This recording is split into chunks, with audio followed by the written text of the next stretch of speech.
Ok, entonces, en su Biblia, Segunda de Samuel,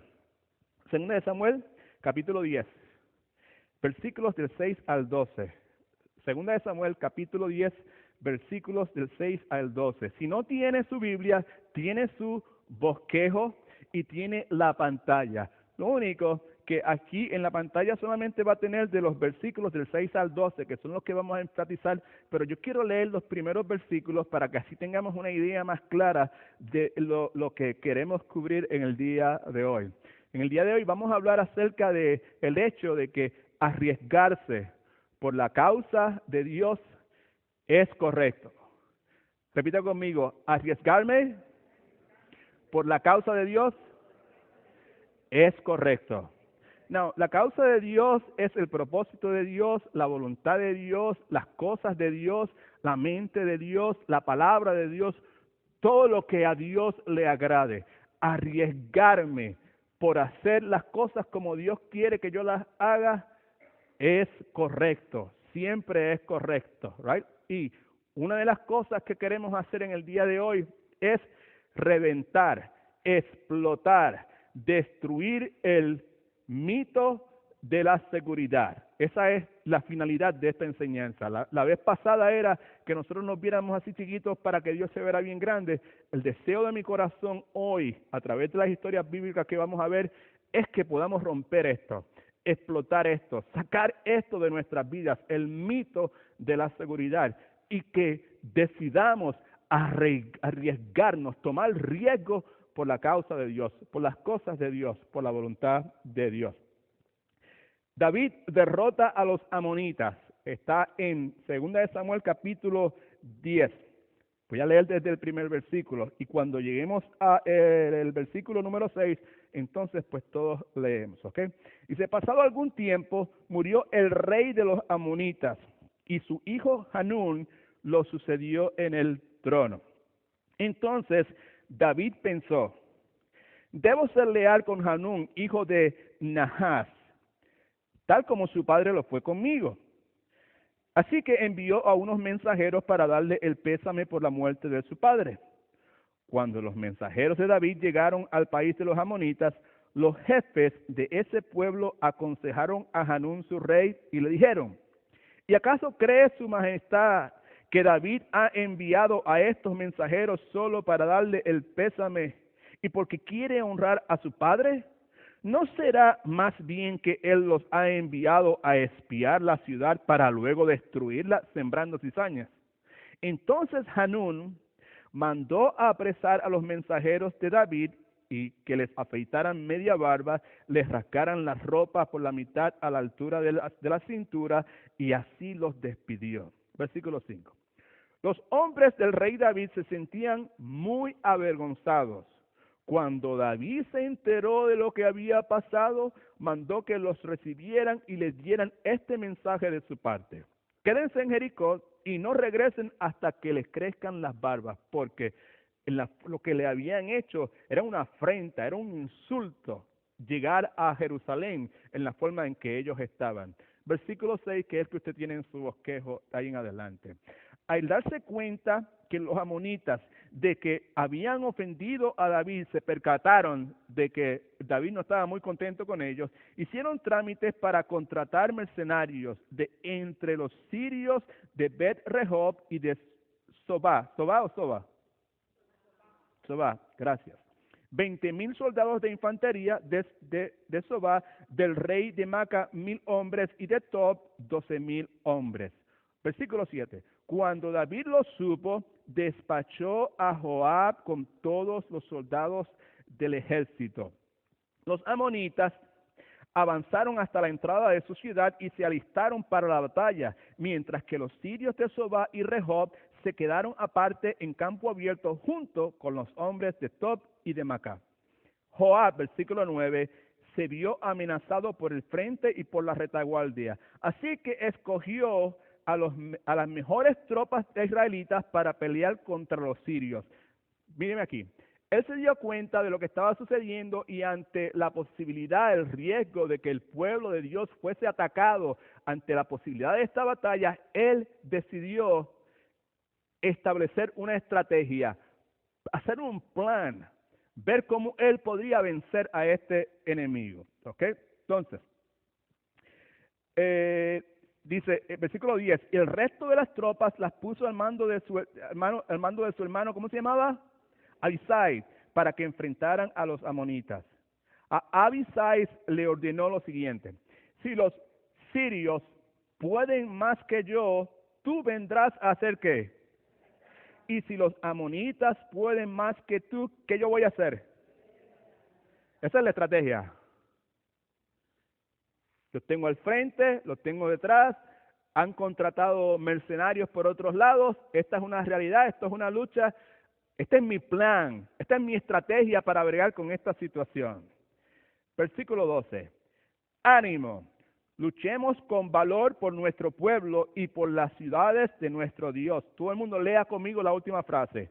Y que el Señor haga lo que bien le parezca. Subraye eso en su bosquejo, porque de eso se trata la enseñanza. El hombre hizo sus planes, el hombre estableció su plan de ataque, su estrategia militar, pero en última instancia, él no sabía cómo la cosa iba a salir.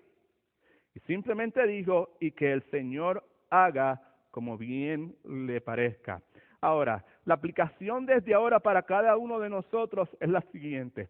Cada uno de nosotros estamos enfrentando circunstancias, problemas, desafíos, relaciones difíciles, you name it. El asunto es que usted y yo, ante esa realidad de nuestra vida, necesitamos abandonar el dichoso mito de la seguridad esta y necesitamos atrevernos a tomar riesgos por la causa de Dios, arriesgarnos a hacer las cosas como Dios dice que se deben hacer, amén. Sea en su trabajo, sea en su negocio, sea en su relación, sea en su ministerio, sea en lo que sea.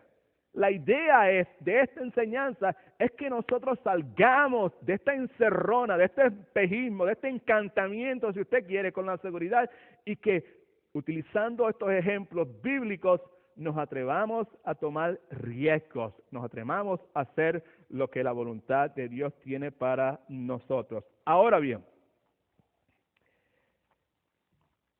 hacer lo correcto por la causa de Dios es aceptable. Tomar riesgo por la causa de Dios es correcto. Repita conmigo, tomar riesgo por la causa de Dios es correcto. Riesgo, podemos definir de muchas formas, pero para efecto de nosotros es esto. Si quiere escribirlo por algún ladito, si tiene espacio, escríbalo. Riesgo. ¿Qué es riesgo? Es cualquier acción que nos expone a la posibilidad de pérdida o de daño. Cualquier acción que me expone a la posibilidad de pérdida o de daño. Si usted se arriesga, usted puede perder su dinero, ¿cierto? Si usted se arriesga, usted puede perder su salud. Si usted se arriesga, puede perder su reputación. No solamente eso, sino que si usted se arriesga, puede poner en peligro la salud, el dinero y la reputación de otras personas también. Así que hay varias preguntas que tenemos que contestar y están ahí en su bosquejito. La primera es, ¿una persona sabia y amorosa se arriesga? Si yo en realidad amo a mi familia, si yo en realidad soy una persona sabia, ¿me arriesgo? Pues la respuesta a eso es, puede que sí o puede que no. Déjeme presentarle algunas situaciones a manera de introducción. ¿Qué tal si la situación que usted se está enfrentando es tan mala que el no arriesgarse puede representar pérdida o daño para usted, para su familia u otras personas? Posiblemente ir a la segura quizás no sea lo más sabio. ¿Qué tal si el arriesgarse, escúcheme por favor, présteme atención, qué tal si el arriesgarme, acuérdese, aquí estamos hablando no arriesgarme para yo hacerme rico, no arriesgarme para que ser famoso, estoy hablando arriesgarme por la causa de Dios, arriesgarme a hacer las cosas como Dios dice, arriesgarme a seguir los principios de Dios. ¿Alguien dice amén? De eso es que estamos hablando, right? De eso, por favor, no me extrapole, no me saque de aquí para ponerlo en su situación por cuestiones que no tienen que ver con Dios. Estamos hablando de arriesgarnos a hacer lo que es la voluntad de Dios. Estamos hablando de cualquier relación, de cualquier situación que te estás enfrentando, que me está consumiendo. ¿Qué voy a hacer? Voy a enfrentarme a esto siguiendo los principios de Dios, la palabra de Dios, lo que Dios me dice claramente que es, ¿me voy a tomar ese riesgo? De eso es que estamos hablando. La persona que se arriesga por la causa de Dios no desperdicia su vida. ¿Se acuerda que estábamos hablando de que es mejor perder la vida que desperdiciarla? ¿Qué tal si el arriesgarme, piensen en esto, qué tal si el yo arriesgarme y tener éxito beneficia grandemente a mucha gente? ¿Qué tal si el yo tomar ese mismo riesgo resulta en el fracaso y me perjudica a mí solamente? ¿Es sabio o no es sabio? ¿Es amoroso o no es amoroso? Yo me arriesgo a hacer algo, pero para mí es una pérdida, pero para todos ustedes es ganancia. ¿Es sabio o no es sabio? ¿Es correcto o no es correcto? ¿Es amoroso o no es amoroso? Ahora, ¿por qué existe tal cosa? Es la otra pregunta. ¿Por qué existe tal cosa como el arriesgarse? ¿Por qué el tomar riesgo es una realidad en el diario vivir de cada uno de nosotros? En su bosquejito. La razón por la cual existe tal cosa como el arriesgarme es por algo que se conoce como ignorancia. Tomar riesgo es posible porque no sabemos cuál será el resultado de las cosas. Diariamente, consciente o inconscientemente, estamos tomando riesgos. Dice la afirmación que estamos diciendo aquí, que la razón por la cual existe tal cosa como el arriesgarse es porque algo que se conoce como ignorancia. Lo que me lleva a decir que Dios no toma riesgos. Dios nunca se arriesga. Dios nunca se arriesga porque Él de antemano sabe el resultado de las decisiones que Él va a tomar. Amén. En todo momento Él lo sabe. Quiere decir toda cosa. Quiere decir que uno de estos atributos que nosotros conocemos de Dios, que es su omnisciencia, definitivamente descarta la posibilidad de que Dios pueda tomar riesgos. Problema, realidad. Dios es Dios, pero usted y yo no somos Dios. Dios es omnisciente. Por tal razón, la posibilidad de que Él cometa errores, there's not a chance, that will never happen. Pero usted y yo somos ignorantes, porque usted y yo no sabemos qué es lo que va a pasar ahorita a las 5, no sabemos qué es lo que va a pasar mañana. Y de paso, Dios tampoco nos dice lo que Él tiene planeado hacer mañana, o la semana que viene, o el mes que viene, o el año que viene. Y de paso, esto es parte del plan, el propósito de Dios para nuestras vidas. Para mí es sumamente claro que Dios desea que usted y yo vivamos y actuemos en ignorancia. Dios quiere que usted y yo vivamos con incertidumbre en cuanto al resultado de nuestras acciones. Él nos diseñó de esa forma y usted y yo nos enfrentamos a esa realidad. Por favor, entienda, el propósito de esta enseñanza es coger. No se asuste nadie, por favor. Esto tiene un alfiler, right? Okay. El propósito de esta enseñanza es hacer esto. Explotar eso. Quebrantar eso. Quebrantarlo. ¿Qué es eso? Ese es el mito de la seguridad. Es un espejismo. No es una cosa real. Constantemente usted y yo estamos tomando riesgos. Y parte del diseño de Dios para nosotros es ese. Glendalí, ¿verdad? Escúchame, tiene mucho que ver con las cosas que estamos hablando. Eso es parte del plan de Dios. Ahora, ¿cómo yo lo sé? Mire lo que dice la Escritura en Santiago. Santiago capítulo 4, versículos de 13 al 15. Dice, ahora escuchen ustedes esto, ustedes que dicen, hoy o mañana iremos a tal o cual ciudad. Pasaremos allí un año, haremos negocio y ganaremos dinero. En otras palabras, you know what you're going to do, I know what's going to happen. Versículo 14. Y eso que ni siquiera saben lo que sucederá cuando. Estás hablando de lo que va a pasar el mes que viene, el año que viene, dentro de 3 o 4 años, y claro está, no tienes la menor idea de qué es lo que va a pasar mañana. ¿Qué es su vida? Ustedes son como la que aparece por un momento y luego ¿qué? Más bien deberían decir, si el Señor que quiere, viviremos y haremos esto o aquello. Simple. Usted y yo desconocemos, escúchame, usted y yo desconocemos 99.5 de lo que sucederá en el día de mañana. O sabemos que mañana hay una cosa de mañana, sabemos que va a amanecer. Sabemos que va a salir el sol. Sabemos que vamos a tener hambre, exactamente, right, ¿sabes? Eso es muy correcto, right? Sabemos algunas cosas, pero en términos generales, ante la multitud de cosas que van a acontecer en el día de mañana, usted y yo sabemos pero que muy poco de lo que va a suceder. 99.5 posiblemente es lo que en nuestro mejor momento sabemos acerca del día de mañana o del futuro. Así que usted y yo podemos decir que como nosotros no somos Dios, usted y yo desconocemos, escúcheme, lo que sucederá en el día de mañana. Usted y yo no sabemos si nuestro corazón dejará de latir antes de que se acabe este día. Amén. Usted y yo no sabemos si en el camino a nuestro hogar nos vamos a encontrar con una persona que por alguna razón que le dio un bajón de diabetes y yo no sé qué, se cruzó por la isleta del medio y nos impactó. Usted y yo tampoco sabemos si la comida esa que usted está deseoso por irse a comer en el restaurante ese que usted va a ir ahorita está contaminada por algún virus o algún germen. We don't know that, right? Usted no sabe si en el mall ese que usted está pensando ir a empezar a comprar las cosas de la Navidad, en cualquier momento puede entrar uno de esos locos que en el día de hoy entran con un rifle y empieza a disparar a todo el mundo a mansalva.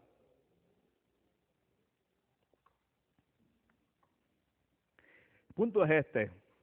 Usted y yo vivimos en un mar, en un océano de incertidumbre, de ignorancia. Y por esa razón, tenemos que coger el dichoso, help me God, y explotarlo.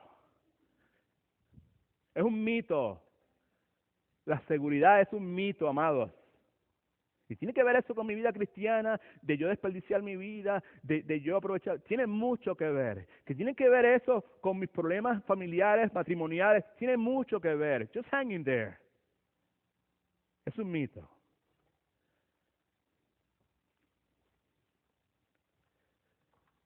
Tomar riesgo está en nuestros genes. Es parte del diseño de Dios. Ya escuchó a Santiago, ¿verdad? ¿Sabes? Ya Dios fue el que inspiró a Santiago. Y claramente dice, pero qué ignorante eres.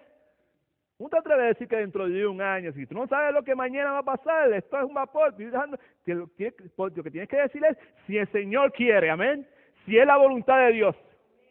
No, ya esa frase por sí sola implica riesgo.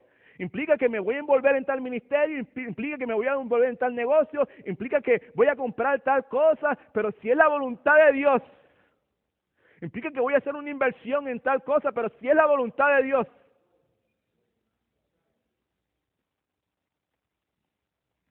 Aun cuando usted y yo tratemos, no podemos evitar tomar riesgo. Son parte, la ignorancia, la incertidumbre, es parte de nuestro diario vivir, es parte de nuestra vida. Yo no sé usted, pero yo estoy convencido que nuestros planes pueden ser destruidos por miles de cosas desconocidas.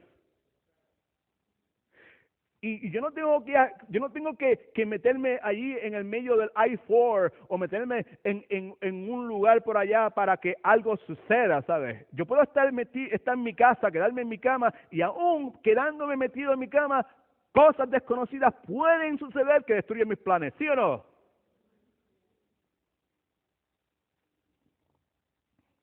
Así que vamos a reventar, vamos a explotar el mito de la seguridad, ¿ok? Now, el deseo mío es ese, ¿verdad? Y al mismo tiempo, utilizando unas historias bíblicas, libertarle a usted del encantamiento. Encantamiento. No, yo estaba dándole vuelta a esa palabra. Encantamiento, right? Enchantment, right? ¿Sí se dice? Enchantment, right? ¿Sabes? Cuando era chiquito, a mí me encantaba mucho leer libros, literatura, y me acuerdo que había libros que hablaban mucho de hadas, de príncipes, ¿te acuerdas, Lorraine? De príncipes y hadas, y cómo cogían a un príncipe y lo encantaban, y lo convertían en un sapito, y después venía una doncella y besaba el sapito, y ¡plac! Salía, right? ¿Sabes? Pero la palabra encantamiento lo que habla es de fascinación, estar fascinado con algo. Estaba mirando en el diccionario, encantamiento es sinónimo de embelezo. Yo no sé cómo en otros países, pero en mi país, en Puerto Rico, si alguien le decía a usted, ese tipo está embelesado, right? No, it was not good. No era bien recibido. Mira, tú estás embelesado era lo que estás right, y pasaba un montón de cosas y nada pasaba porque estaba, ay Señor, embelesado, totalmente embelesado. Deseo mío es romper, reprender, levantarle, libertarle a usted de ese encantamiento que muchos de ustedes tienen con la seguridad. Ahora, ¿por qué tanto empeño con la cuestión de la seguridad? Ya se lo he dicho varias veces y se lo vuelvo a decir. La seguridad es un espejismo. ¿Qué es un espejismo?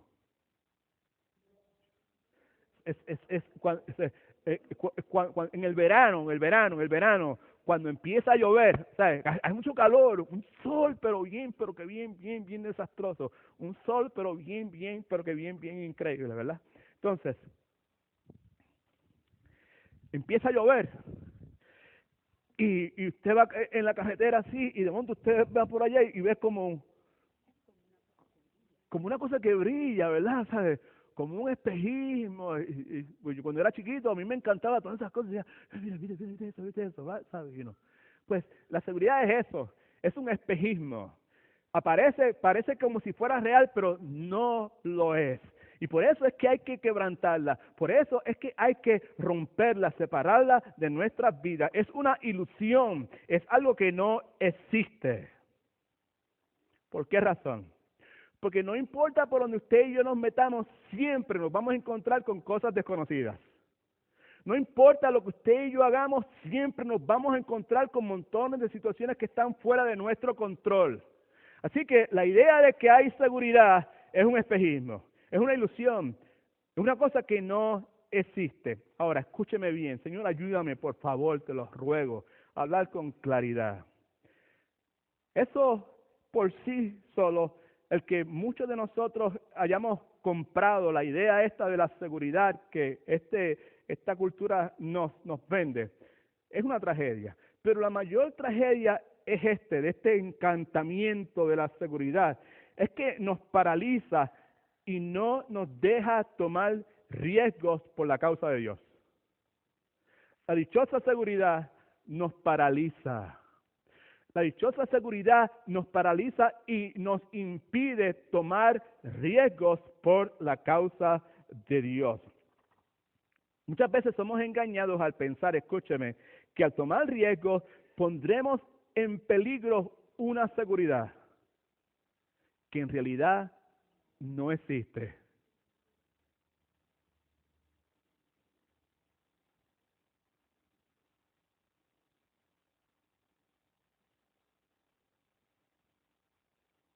Señor, ayúdame.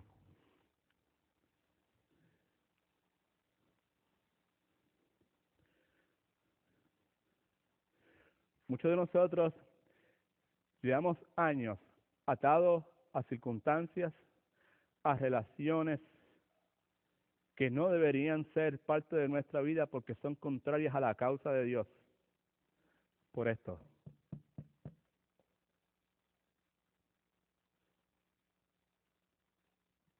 Porque tenemos temor a perder la seguridad.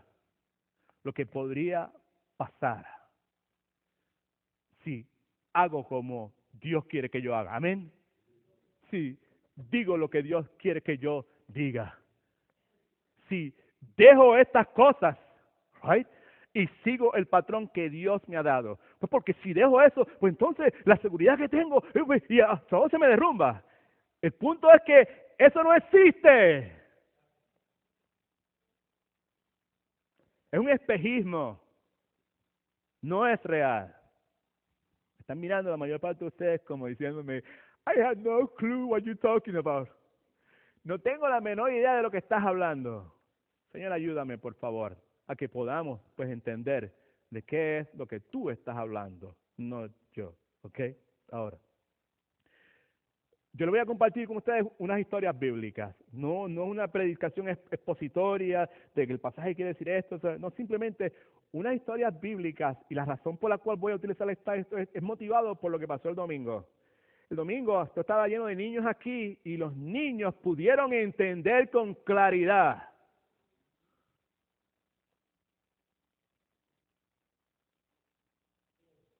Nos decían, oh, yeah, you're right, we live in a dumpster. ¿Se acuerda de eso? Vivimos en un basurero y las ratas y las cucarachas. They remember all those stories, right? Pues la Biblia tiene muchísimas historias y la verdad del caso, escúcheme, no se me ofenda, es que si vamos a ser honestos, nosotros somos bien niños también. Somos más niños de lo que pensamos. Así que mi esperanza es que estas historias nos puedan ayudar a entender, a comprender el peligro del encantamiento con la dichosa seguridad y que nos arriesguemos por la causa de Dios. El primer pasaje que leímos fue la historia de este hombre llamado Joab y Abisai. ¿Okay? Ahora, ¿se acuerda que los amonitas estaban en guerra con David porque David había enviado unos mensajeros y ellos los rechazaron, ellos los menospreciaron, ellos se burlaron de ellos hicieron un sinnúmero, los avergonzaron seriamente? David está furioso con ellos. Ellos saben lo que está esperándole. David va a atacarlos. Como resultado de eso, deciden contratar unos ejércitos mercenarios, los sirios y otros ejércitos. La palabra dice que Joab, que es el hombre designado por David para hacerse cargo de esta situación, es rodeado por estos amonitas por un lado, por los sirios por otro lado, decide dividir las tropas, pone a su hermano Abisai a cargo de un grupo. Eso es lo que ha pasado. Y ahora nos encontramos en el versículo 11 y 12 que está ahí en su bosquejo y está en su pantalla. Vamos a leerlo nuevamente, dice, todo el mundo lea conmigo, por favor. A Abisai le ordenó, si los sirios pueden más que yo, tú vendrás a rescatarme. Y si los amonitas pueden más que tú, yo iré a tu rescate. ¡Ánimo! Luchemos con valor por nuestro pueblo y por las ciudades de nuestro Dios, subraye, y que el Señor haga lo que bien le parezca. Ahora, ¿qué es lo que quiere decir esta frase? Y que el Señor haga lo que bien le parezca. Lo que quiere decir es que este hombre Joab había tomado una decisión estratégica en cuanto a proteger al pueblo de Dios, pero él no sabía cómo la cosa iba a salir. Él había medido las circunstancias. Escúcheme, porque aquí es donde estamos nosotros. Este es nuestro diario vivir. Circunstancias, decisiones que tomar. Él midió lo que estaba pasando, evaluó lo que estaba pasando y como resultado de eso, pues él tomó unas decisiones, pero él no sabía cómo la cosa iba a salir. Escúcheme, 99.5 de las veces usted y yo tampoco sabemos cómo las cosas van a salir. Amén. ¿Qué hizo este hombre? ¿Qué es lo que él hizo que yo puedo copiar? Simple. Lo primero, escúcheme que es importante, particularmente si usted trae con usted un bagaje teológico doctrinal que es distinto a lo que nosotros enseñamos en esta iglesia. Joab no tenía ninguna revelación especial acerca del asunto de parte de Dios. No fue que Dios le mandó un ángel, no fue que él tuvo una visión, no de ninguna clase. Y la mayor parte de las veces usted y yo tampoco. ¿Qué tenía este hombre? Primero, este hombre obviamente era un hombre que era versado en los principios de Dios. Y usted y yo tenemos los principios de Dios. Este hombre, obviamente, pues era un hombre que tenía el Espíritu Santo en él, no en el contexto nuestro en este momento, porque en usted y yo en este momento somos bautizados por el Espíritu Santo y él hace tabernáculo dentro de nosotros y él permanece dentro de nosotros. Pero obviamente este hombre tenía acceso, el Espíritu Santo tomó control de la vida de este hombre. En otras palabras, la sabiduría de este hombre, la imaginación de este hombre era santificada. ¿Cuántos son cristianos? Déjeme decirle que si usted es cristiano, usted tiene el Espíritu Santo dentro de usted y si usted se lo permite, Él puede santificar su imaginación. Él puede santificar su sabiduría. Él puede, mejor dicho, tomar sus conocimientos y su inteligencia y convertirla en sabiduría. La opción que este hombre tenía era la opción que muchos de nosotros tenemos, era la opción de simplemente arriesgarse o salir corriendo. Lo que él hizo es lo que usted y yo tenemos que hacer. Él evaluó las circunstancias y luego de evaluar las circunstancias tomó una decisión. Escriba esto en su bosquejo. Joab tomó su decisión y entregó el resultado a Dios. Para poder romper el dichoso mito este de la seguridad, ahí es donde tenemos que comenzar. Tenemos que tomar decisiones basadas en lo que Dios dice en su santa palabra por la causa de Dios y entregar el resultado a Dios.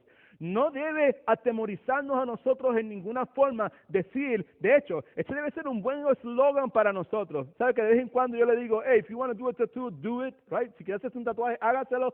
Si quieres hacerse un tatuaje, esto es broma. Con esa frase, hágalo. ¿Cuál frase? Que el Señor haga lo que bien le parezca. Amén.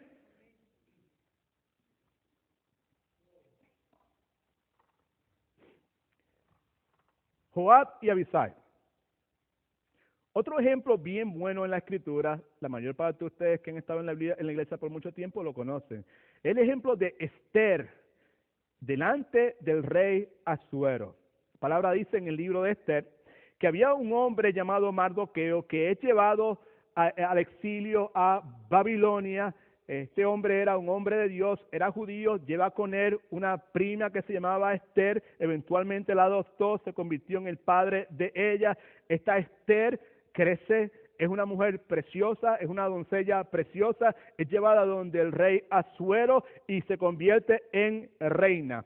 También la historia nos dice en el libro de Amán, de Esther, que hay un hombre llamado Amán, mejor dicho, es uno de los asesores del rey, pero este hombre odiaba a Mardoqueo, odiaba a todos los judíos y hace una treta que le permite que el rey emita un edicto ordenando la exterminación de todos los judíos. Problema, el rey no sabía que esa mujer tan bonita, de la cual estaba tan enamorado, también era judía.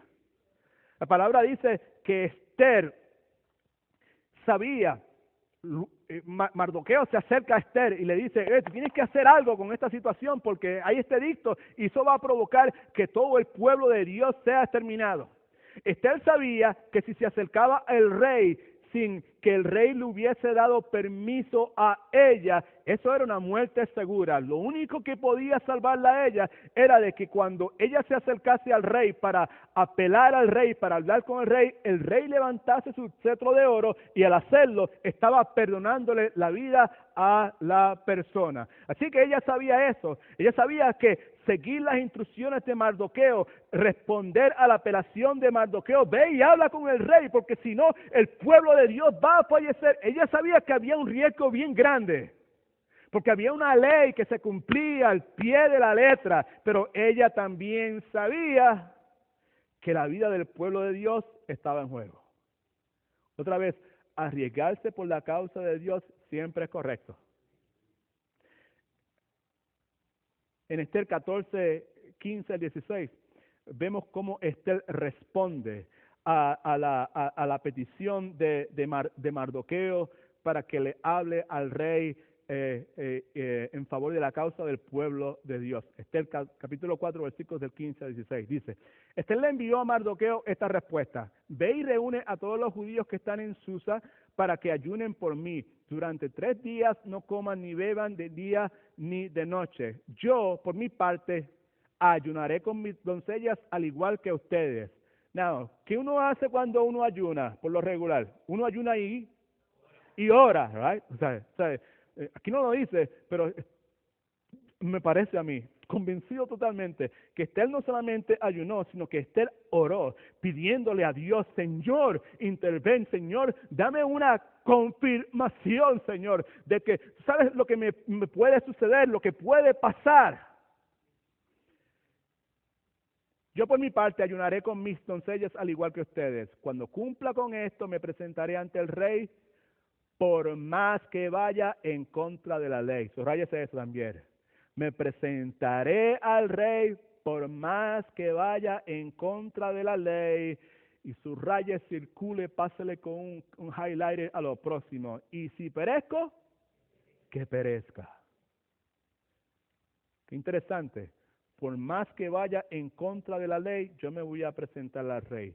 Por más que vaya en contra de la ley, por más que vaya en contra de la ley, por más riesgosa que sea esta situación,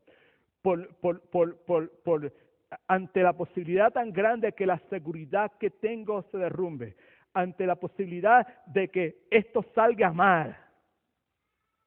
Ella dice, y si perezco, que perezca. ¿Qué quiere decir eso? Si perezco, que perezca. Quiere decir esto. Ella oró, ella ayunó, pero escúcheme, ella no sabía cuál sería el resultado de sus acciones. No ella. No tenía una revelación de parte de Dios especial. De seguro le pidió a Dios, Señor, dame seguridad de que esto va a funcionar, pero obviamente no la recibió porque ella dijo, y si perezco, que perezca. En ningún momento podemos asumir que Dios le dijo, oh, no te preocupes, que yo le voy a tocar el corazón al rey, tú verás como todo va a salir bien. Y nuevamente, 99.9, estoy subiendo, 99.9 de las veces usted y yo tampoco sabemos cómo la cosa va a funcionar. ¿Cuántos de ustedes me están entendiendo hasta ahora? Can I see your hand? All right. Good. Joab tomó su decisión basándose en los principios de Dios, basándose en su sabiduría santificada, y lo mismo que esta mujer. Esther tomó su decisión basándose en los principios de Dios, en la verdad de Dios, en la causa de Dios, en la imaginación, en la sabiduría santificada. Que Dios nos coge y nos santifica cuando nosotros se lo permitimos. No solamente eso, en el caso de ella, ella tomó su decisión basándose en su amor por el pueblo de Dios y por la causa de Dios, por la palabra de Dios, por el propósito de Dios, por la voluntad de Dios.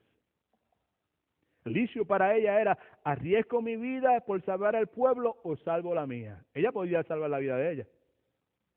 Así que el asunto aquí es que vemos esta mujer tan extraordinaria que tomó riesgos por la causa de Dios.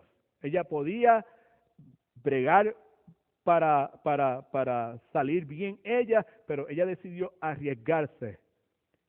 Ella optó por hacer lo que era correcto.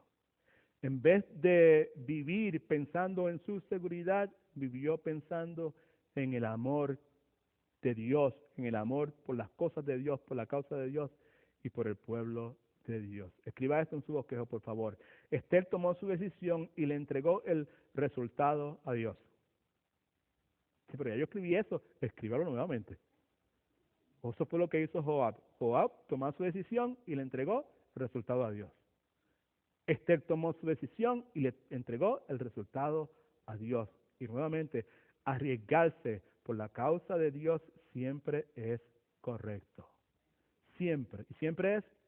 Siempre. Siempre. Arriesgarse a hacer las cosas conforme a lo que Dios dice. Creerle a Dios. Seguir los principios de Dios. Obedecer los principios de Dios. Voy a entrar en algo que no está aquí en mis notas, pero I think I need to go. En el aspecto financiero, nosotros luchamos con esta cuestión. Vamos a la seguridad. ¿Está dormida, Elena? ¿Está despierta? Ok.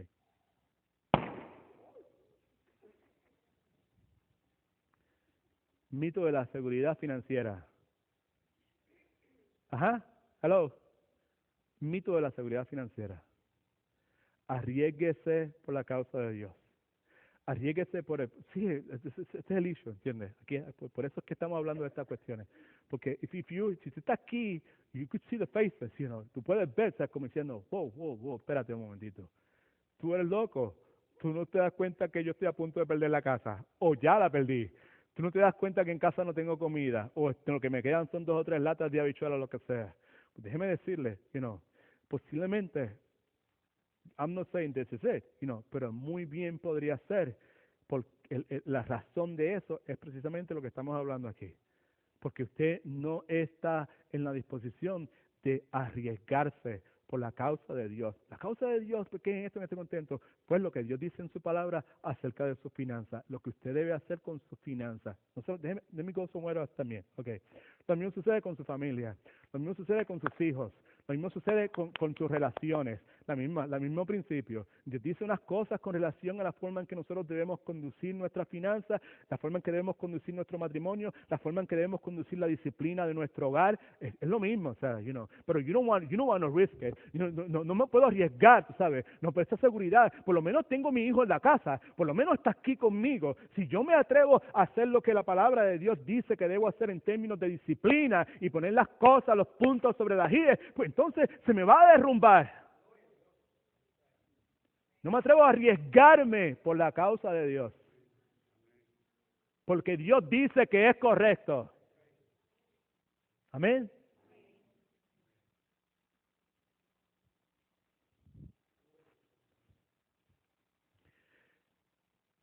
Sueño mío que las mujeres de esta iglesia se atrevan a decir como Esther, y si perezco, que perezca.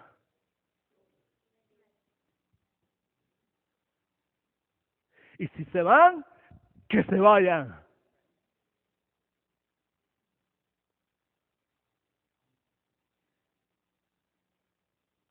Y si me quitan la casa, que me quiten la casa.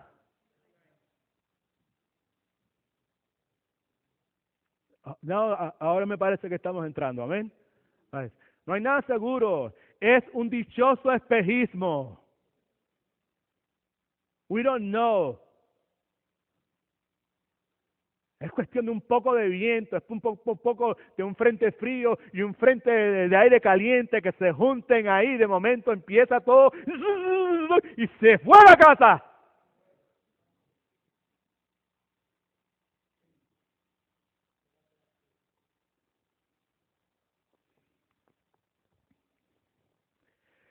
Los 3 personajes que todos sabemos de memoria: Sadrach, Mesach, Abednego. La misma situación bien parecida en el exilio, en Babilonia también. Aquí no está Mardoqueo, pero están estos 3.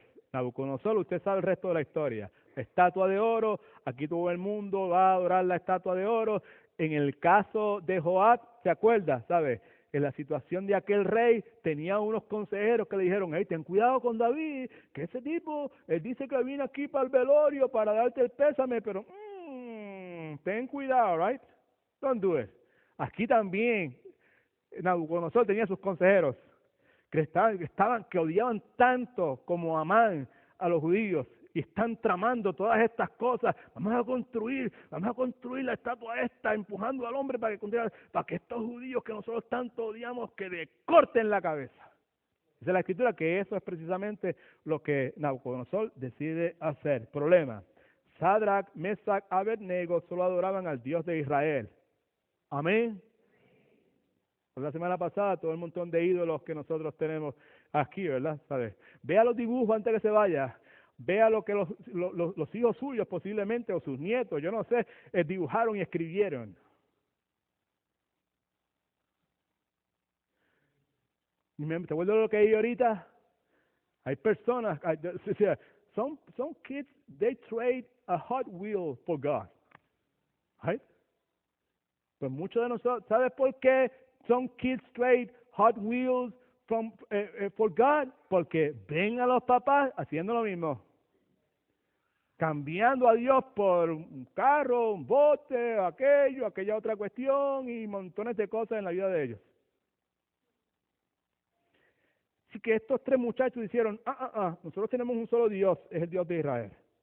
La palabra dice que Nabucodonosor los empieza a amenazar diciéndole, si no los adoran, si no adoran esta estatua, van a caer en el horno ardiente. Veamos la respuesta de los muchachos, que la mayor parte de ustedes que llevan en la iglesia mucho tiempo conocen. En Daniel 3, 16, 18. Sadrach, Mesach, Abednego le respondieron a Nabucodonosor, no hace falta que nos defendamos ante su majestad, nosotros no tenemos que hablar contigo, no hay nada que hablar aquí. Sino, si se nos arroja al horno en llamas, el Dios al que servimos puede librarnos del horno y de las manos de su majestad. Subraye todo lo próximo, por favor.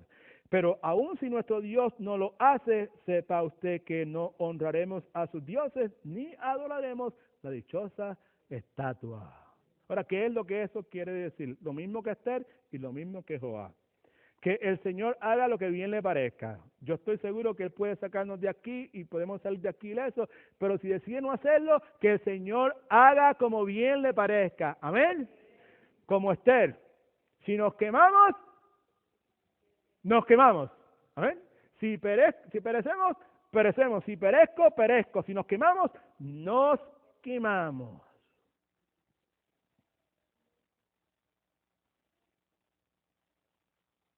Pregunta, cuando se trata de vivir conforme a la voluntad de Dios, ¿tiene usted esa libertad de decir que el Señor haga como bien le parezca? Si sale bien, sale bien. Si no sale bien, no sale bien. Si mi ministerio prospera, prospera. Si no prospera, no prospera. Si me quemo, me quemo. Si no me quemo, no me quemo. Mi pregunta es, si usted tiene ese tipo de libertad o si usted busca ir a la segura. Déjeme decirle, si usted insiste en seguir buscando la seguridad, usted está desperdiciando su vida. Y es mejor perder la vida que desperdiciarla. ¿Amén?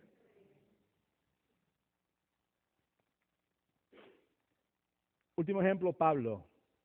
Los tres ejemplos son del Antiguo Testamento, este es del Nuevo Testamento.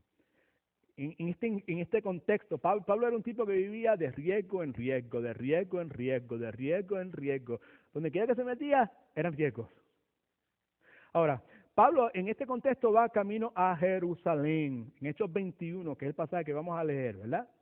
Él va a Jerusalén con el propósito claro, definido en su mente. Iván y Ángela, ellos habían, los cristianos de distintas ciudades habían colectado ofrendas para los necesitados cristianos de Jerusalén.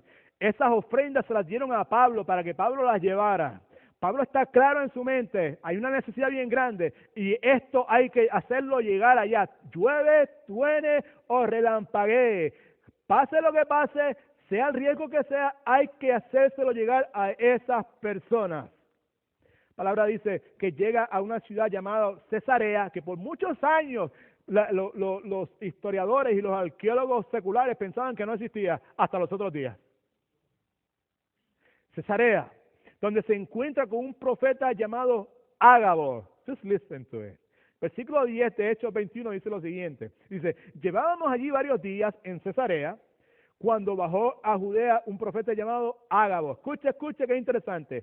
Este profeta Ágabo vino a vernos y tomando el cinturón de Pablo, la correa de Pablo, se ató a los pies y las manos y dijo, escuche, así dice el Espíritu Santo, de esta manera atarán los judíos de Jerusalén al dueño de este cinturón y lo entregarán en manos de los gentiles. ¿Quién era el dueño del cinturón? Pablo. Now, can you picture that? Este no era un falso profeta. Este era un profeta de verdad. Bona fide. The real deal.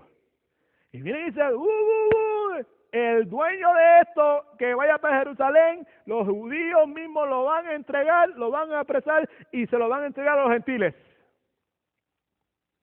Versículo 12, que está aquí en su bosquejo, si no me equivoco, yes it is, ok. Al escuchar esto, los creyentes le suplican a Pablo, por favor, que desista de su intención de ir a Jerusalén.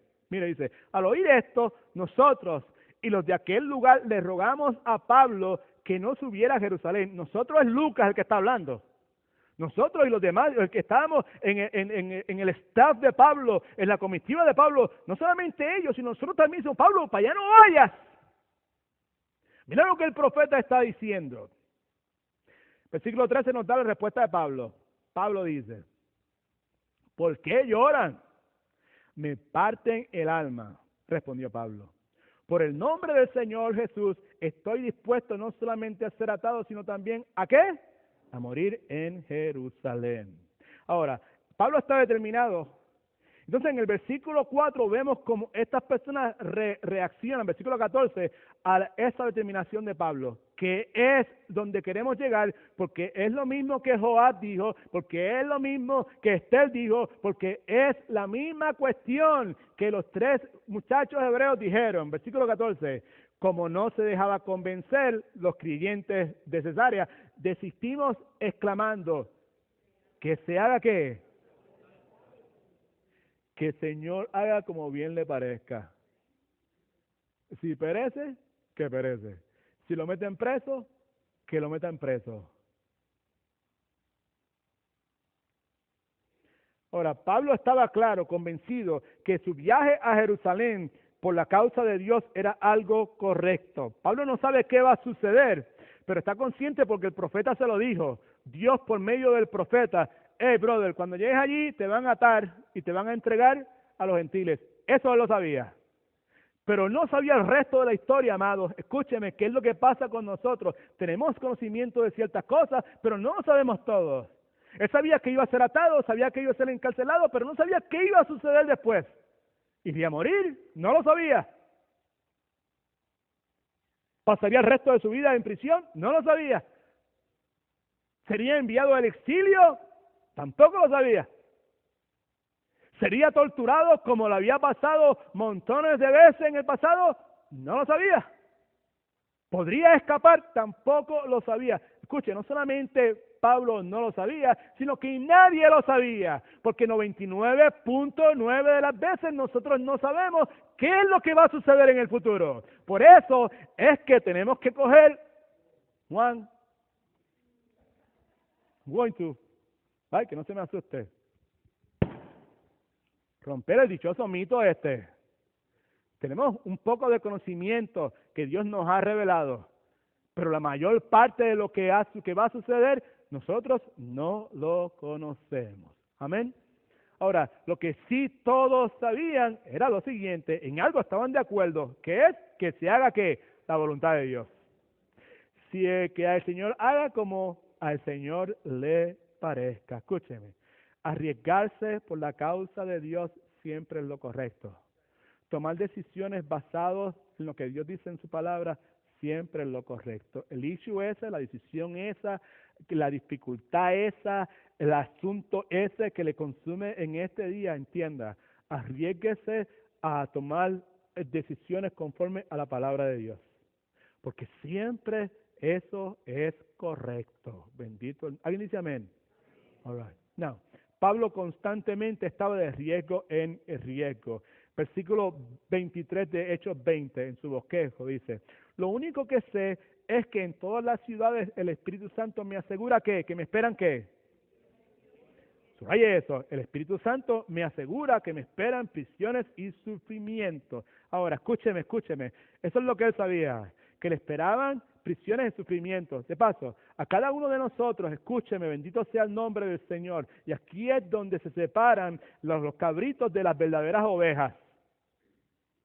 La palabra dice bien claramente que las personas que quieren vivir, los cristianos, que quieren vivir piadosamente, van a experimentar ¿qué? Persecución. Pablo sabía que lo que me esperaba a mí, dice claramente, yo sé que me esperan prisiones y sufrimiento, el Espíritu Santo me lo ha dicho. El Espíritu Santo me ha dicho claramente, a mí, en mi caso, Edwin Torres Romero, el esposo de Rosa, el pastor de la iglesia, que cuando yo me determine a sacar la cara, a mantenerme firme en los principios de Dios, voy a experimentar persecución, porque eso es lo que Dios dice en su palabra. Ahora, lo que yo no sé es como Pablo. Pablo no sabía en la forma en que la persecución vendría. Pablo no sabía cuándo vendría. Escuche, bien importante, tampoco sabía por medio de quién vendría. Importante para nosotros. Usted determínese a arriesgarse, rompa el dichoso mito de la seguridad. Escuche, usted también va a experimentar persecución. Usted también va a experimentar todas estas cosas, pero usted y yo no sabemos cuándo va a ser, por medio de quién y cómo va a ser. Pero sin embargo, Pablo, a pesar de que él sabía todas esas cosas, tomó el riesgo de ir a Jerusalén, consciente, seguro de que por hacer lo correcto, consciente de que por arriesgarse por la causa de Dios, las cosas muy bien posiblemente no le iban a salir. Ahora, escúcheme bien, por favor, vamos a terminar. Segunda de Corintios es un gran libro en la palabra de Dios, escrito por el apóstol Pablo. Segunda de Corintios y Primera de Corintios fue escrito antes, para los que han ido a seminarios saben que esto de esta forma, antes de lo que se narra en Hechos 21. Segunda de Corintios fue escrito antes de lo que se narra en Hechos 21. En esa epístola el apóstol Pablo describe lo que le había ocurrido a él al arriesgarse por la causa de Dios. Ahora, ¿qué fue lo que le ocurrió a Pablo al arriesgarse por la causa de Dios? 5 veces recibí de los judíos, ¿los qué? 39 azotes. Eran 40, pero ellos decían 39 porque pasarse por uno, si en vez de 40 eran 41, estaban violando la ley. Pero ¿cuántas veces? 5 veces. Now, just think about this, all right? Okay. Estamos hablando de arriesgarnos por la causa de Dios, amados. Sacar la cara por la causa de Dios. 5 veces, 39 azotes. No, los que saben un poquito de esta cuestión saben que estos azotes eran con un látigo que tenía piedras, que tenía metales, que tenía cristal, y cuando era lo mismo que utilizaban para azotar a Jesucristo. Cuando viste la pasión de Jesucristo, that's what we're talking about. No, cuando le azotaban, las heridas, la carne se le quedaba abierta. No fueron 2 ni 3, eran 39 de esos azotes. Quiere decir que cuando terminaron con él la primera vez, la carne, esto le quedaba en carne viva abierta, right? ¿Tú sabes? Y lo más probable es que eso se infectara, right? Y lo más probable es que tomaba tiempo para sanar. Y posiblemente después de eso comenzaba a cicatrizarse. 1 año, 2 años, yo no sé. La cuestión es que después de eso, otra vez 39 más, Iván, de la misma cosa. Otra vez la carne abierta, sangrando, infectado. 1 vez, 2 veces, 3 veces, 4 veces, 5 veces. 5 veces recibí de los judíos los 39 azotes. Este es el hombre que se está arriesgando a ir a Jerusalén, consciente de lo que está esperando. Ya el profeta aquel le dijo, ¡ey! Asegúrate que cuando vayas para allá te van a amarrar los pies, las manos y te van a meter preso. Ya el Espíritu Santo le había dicho constantemente lo que le estaba esperando y por su propia experiencia, él sabía lo que le iba a esperar. 3 veces, versículo 25, me golpearon. ¿Cuántas veces? No fue así, ¿con qué? Con vara. 1 vez me apedrearon. 3 veces naufragué. Pasé un día y una noche como un náufrago en alta mar. Mi vida ha sido un continuo ir y venir de un sitio a otro, riesgo tras riesgo, en peligros ¿dónde? Peligro de parte de mis judíos, peligro de las manos de los gentiles, peligros en la ciudad, peligros en el campo, peligros en el mar, peligros de parte de ¿quiénes? Aún dentro de la iglesia.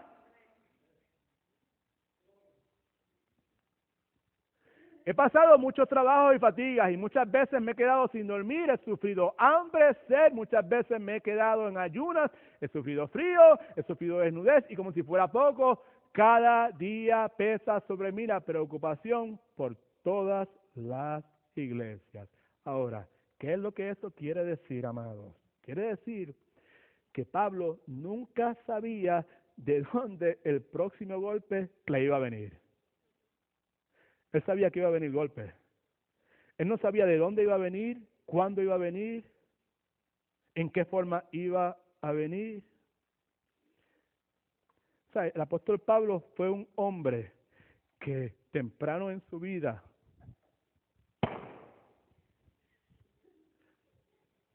reventó, explotó el dichoso mito de la seguridad. Eso es lo que está diciendo, amados. Para él las calles no eran seguras. Para él el mar no era seguro. Para él los ríos no eran seguros. Para él estar con los judíos no había seguridad. Estar con los gentiles no había seguridad. Estar aún dentro de la iglesia porque había personas que se llamaban cristianos pero eran falsos cristianos. No había seguridad de ninguna clase. El punto nuevamente, para Pablo la seguridad era un espejismo. No existía. Y de hecho, también para la gente que vive para la causa de Dios, la seguridad es un espejismo.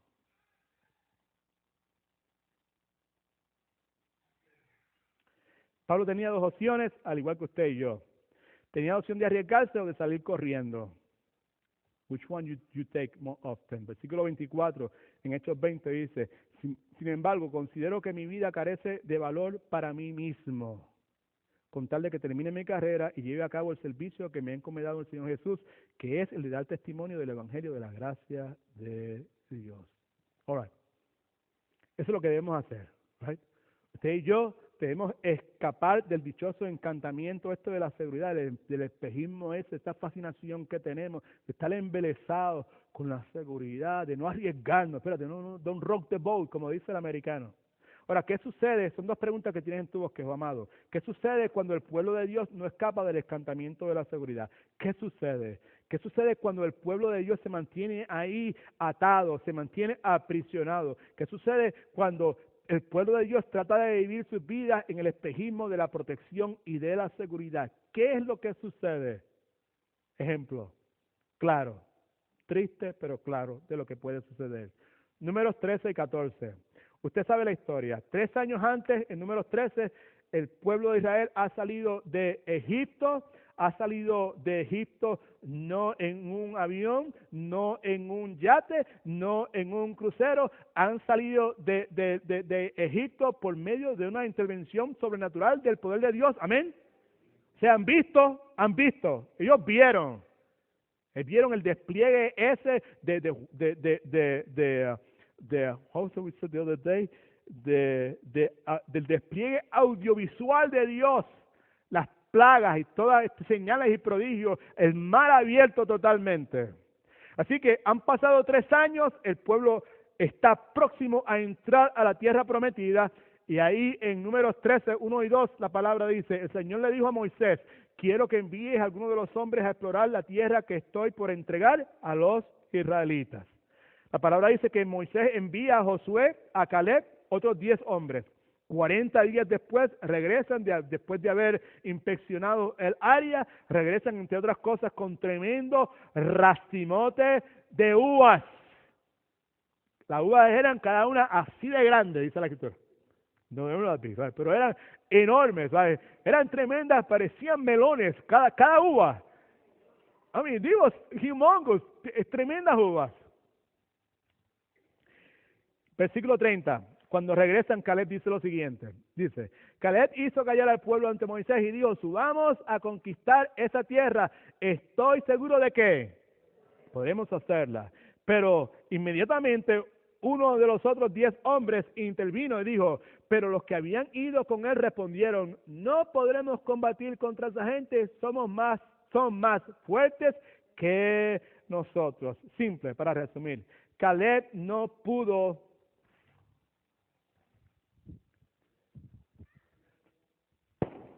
destruir, reventar el mito de la seguridad, el espejismo del pueblo de Dios. Él trató, pero no pudo hacerlo. La palabra dice que el pueblo comienza a murmurar contra Moisés, contra Aarón, su hermano, deseando volver al espejismo de Egipto. Fíjese, dice, en sus murmuraciones contra Moisés y Aarón, la comunidad decía, ¿cómo quisiéramos haber muerto? ¿Dónde? Allí, porque allí era bien seguro. Allí todo estaba, pero que bien chévere. Más nos valdría morir que morir en este desierto. La palabra nos dice que Josué trata de liberarlos de su gran estupidez, recordándonos de algunas cosas que Dios quiere que al salir de aquí nosotros tengamos claro en nuestra mente. Versículos del 7 al 9 dice, y le dijeron a toda la comunidad israelita, esto es Josué y Caleb, la tierra que recorrimos y exploramos es increíblemente, ¿cómo?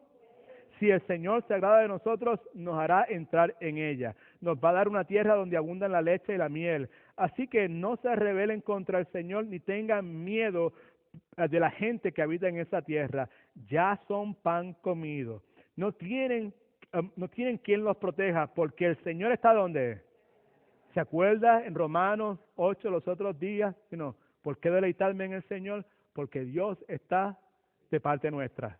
Si Dios es con nosotros, ¿quién contra nosotros? El Señor está de parte nuestra, así que no tengan miedo. Palabra de Dios. No tengan miedo. Tristemente, ellos trataron de reventar el globo este que hemos reventado en la mañana de hoy aquí. Trataron de destruirlo, pero sin embargo no pudieron. ¿Saben por qué? Porque ese pueblo estaba sumergido nuevamente en sus sueños de seguridad. La seguridad de ellos no estaba en Dios. Dice la Escritura que en su locura, en su estupor, si usted lee el pasaje más adelante, trataron hasta de apedrear a Caleb y a Josué. Escriba esto en su bosquejo. No arriesgarse por la causa de Dios es incorrecto. No arriesgarse por la causa de Dios es incorrecto. Ahora, aquí no estamos hablando de que usted y yo nos vamos a enfrentar con una legión de musulmanes o de budistas, o de hundidos, o de ateos, o de comunistas, y que vamos a ir a una batalla donde tenemos que arriesgar nuestras vidas físicas. Pues necesariamente eso no va a suceder. Ojalá suceda para algunos de nosotros. Ojalá llegue el día en este país que nosotros tengamos que luchar por nuestra fe. Porque entonces es que se va a saber de verdad quiénes son y quiénes no son. Pero quizás eso no pase en la vida nuestra. Pero lo que estamos hablando entonces es en mi diario vivir, en estas decisiones que tengo que tomar, en estas situaciones en las cuales estoy envuelto, estos problemas, estas dificultades. ¿Me voy a arriesgar o no me voy a arriesgar por la causa de Dios? No hacerlo es incorrecto. Tomar decisiones que van contrarias a lo que Dios dice, a la revelación que Dios nos ha dado en su santa palabra, es incorrecto. Correcto es tomar decisiones conforme a eso. El ejemplo que hemos dicho 3 millones de veces es lo que la palabra nos dice en Romanos 12. Usted sabe que yo siempre termino hablando de esto porque es este de los pasajes bíblicos que más claramente explican lo que estamos diciendo. Una de dos cosas. Usted se arriesga por la causa de Dios confiando en el Señor, creyendo que el Señor va a pelear su batalla, creyendo que la venganza es del Señor. O usted simplemente dice, no, la venganza es mía, yo me vengaré, yo voy a arreglar las cosas. Usted se arriesga por la causa del Señor, por lo que Dios dice, al creer lo que la palabra dice y ponerlo en práctica. No seas vencido por el mal, sino vence el mal ¿con qué? Con el bien. Hay tantas aplicaciones para estas verdades en nuestra vida. Ahora, ¿por qué es incorrecto no arriesgarse por la causa de Dios? Algunas personas quizás podrían escuchar y decir, porque si yo me arriesgo por la causa de Dios, Dios me va a dar la victoria. Pues Dios le dio la victoria a Joab. Dios le dio la victoria a Esther. Dios le dio la victoria a los 3 muchachos, ¿verdad? Hebreos. Recordatorio en su bosquejo. Dios no nos garantiza éxito a corto plazo. ¿Se acuerda de Juan el Bautista? Él se arriesgó, él hizo lo correcto delante de los ojos de Dios. Fue donde Herodes, ¿se acuerda? Y le dijo, eres un sinvergüenza. La verdad del caso es que lo que estás haciendo es totalmente, es una poca vergüenza, es algo incorrecto. Casarte con Herodías, la esposa de tu hermano. ¿Cuántos están de acuerdo que Juan hizo lo correcto al decirle a ese hombre que lo que estaba haciendo era una inmoralidad? Right? Pero ¿sabes qué pasó como resultado de eso? Lo degollaron. Pablo, encarcelado en Jerusalén, enviado a Roma, 3 años después fue ejecutado. Hizo lo correcto constantemente al arriesgar su vida por la causa de Jesucristo.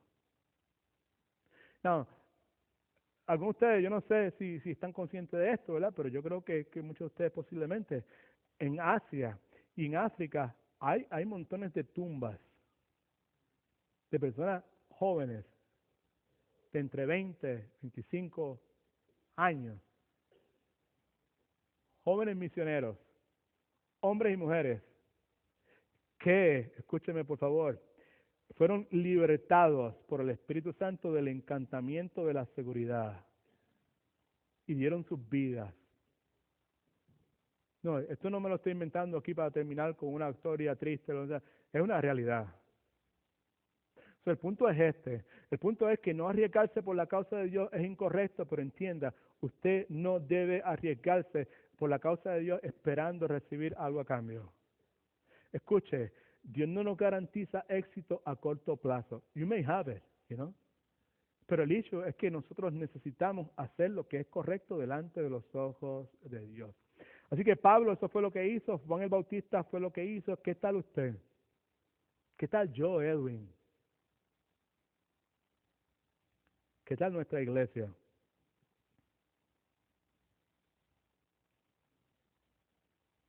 Después de la experiencia tan tremendota, apasionada que tuvimos el domingo pasado, venir yo y sentarme aquí a hablarle de estas cosas a usted, I feel like como, well, maybe pero escúchame, yo he aprendido a confiar en el Señor. Yo he aprendido a arriesgarme. What I'm doing here today es un riesgo.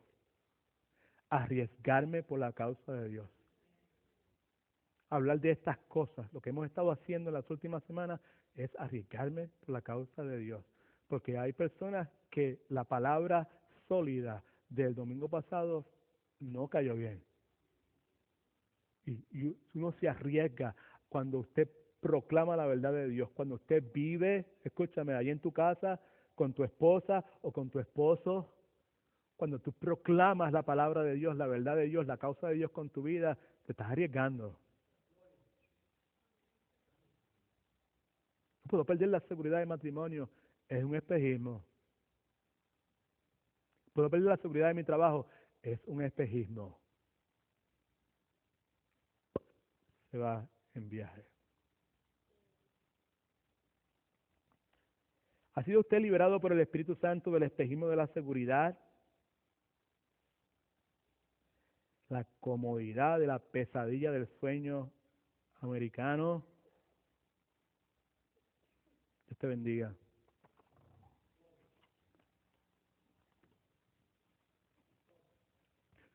¿Cuántos de ustedes, hombres, ¿se aman todos los que son hombres? Déjame despertar. Voy a hacer una pregunta ahora. Levante la mano todos los que son hombres. Vale, todos los que son hombres. Sí. ¿Está usted en la disposición? Gracias, brother. Gracias. Estaba nervioso. Just kidding. A ver. Es una broma entre nosotros, ya. Just kidding. Cuando ustedes están dispuestos a decir con Joab y que el Señor haga lo que bien le parezca. Can I see your hand? Haga lo que bien le parezca. Mujeres. Vamos, todas las mujeres. ¿No están dispuestas ustedes a decir como Esther? Y si perezco, que perezca. Can I see your hand? Aleluya. All right. That's the whole point, amado. You know? Right. Ahí es otra cosa. Eso es lo que Dios anda buscando. Esa es la diferencia entre un cabrito y una oveja. Mis ovejas, dice la Escritura, escuchan mi voz. ¿Y qué hacen? Me siguen. Right. Now, ¿qué tiene que ver esto con nosotros como iglesia? ¿Qué enseñanzas hay? ¿Qué principios hay en esta enseñanza que aplican a nuestra vida como la comunidad cristiana en sus pasos? Muchas. Lo que hicimos con esta enseñanza hoy fue mirar hacia el pasado, a la vida de Joab, de Esther, de Sadrach, Mesach, Abednego, el apóstol Pablo, y ver estos principios. La semana que viene vamos a continuar, pero en vez de mirar al pasado, Vamos a mirar al futuro. Y en ese futuro vamos a estar nosotros, los planes tuyos, la vida tuya, tu matrimonio, tu familia, nuestro futuro como iglesia. What we gonna do? Vamos a seguir embelesados, encantados con el mito de la seguridad, o vamos a reventarlo, vamos a quebrantarlo, vamos a quebrarlo, vamos a destruirlo. La intención nuestra es hacer eso. Right? Y tomar riesgo, porque arriesgarse por la causa de Dios siempre es, repita conmigo, arriesgarme por la causa de Dios siempre es correcto. Otra vez, arriesgarme por la causa de Dios siempre es correcto. Right. Let me just say this right here. Un segundito, por favor. Now, si no le gusta lo que voy a leer aquí, le echa la culpa a Genio. Que el que está ahí arriba, el de Magali, ¿sabes? ¿Sabes? Que se baja de campana a campana traduciendo todas estas cosas,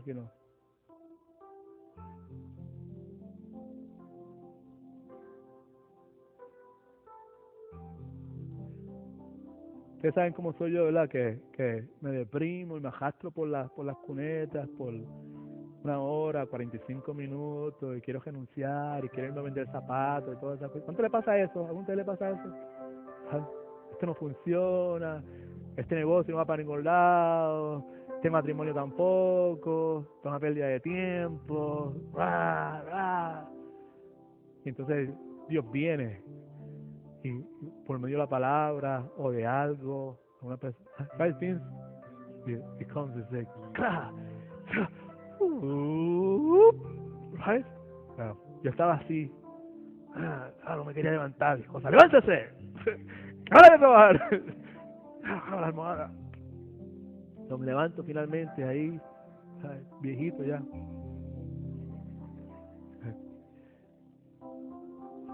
Y veo un texto. Mira, genio. ¿Qué era genio hoy? Pues, escúchame, esto fue lo que él escribió.